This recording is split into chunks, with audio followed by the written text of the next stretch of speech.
A slowdown, but no recession. That's the broad consensus for the economy among experts as we head into 2024. After a post-pandemic period that saw growth surpass most forecasts, but also spurred breakneck inflation, Americans should now expect a period of reduced business activity. Yet while some economists believe the risk of a recession will remain, others think a soft landing is more likely.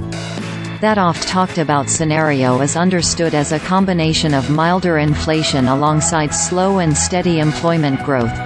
There's more hope for it, a soft landing, going into 2024 than there had been heading into 2023, said Greg McBride, chief financial analyst for Bankrate. The forecast among many economists for a recession in 2023 did not come to pass. Indeed, from a purely data-driven perspective, history may consider this year to be a good one, as low unemployment and rapidly declining inflation prevailed. Today, the unemployment rate stands at 3.7%, little changed from the 3.5% seen 1 year ago. The annual rate of inflation, meanwhile, has fallen to 3.1%, less than half of the 7.1% rate seen in November 2022. As a result, consumer confidence has grown.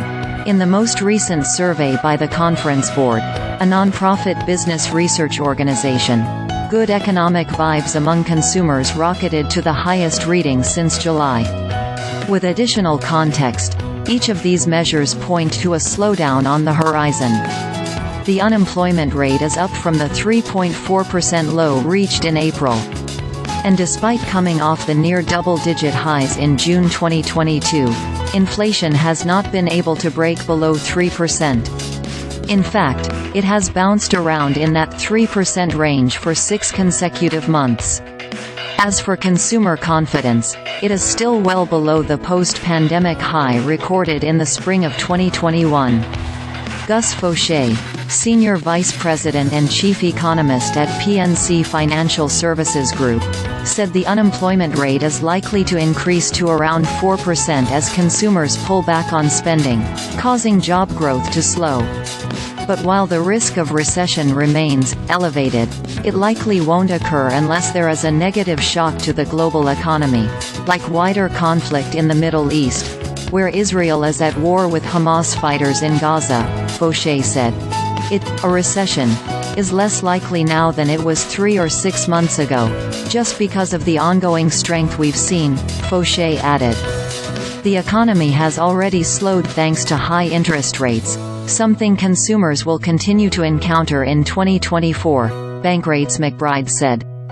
The Federal Reserve has kept rates elevated in its ongoing effort to wrestle inflation, and it isn't likely to reduce them anytime soon.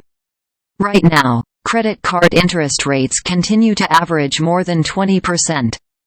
And even though mortgage rates are just starting to decline, the average 30-year interest rate still hovers around 6.5% to 7%, and even higher in certain faster-growing regions of the country.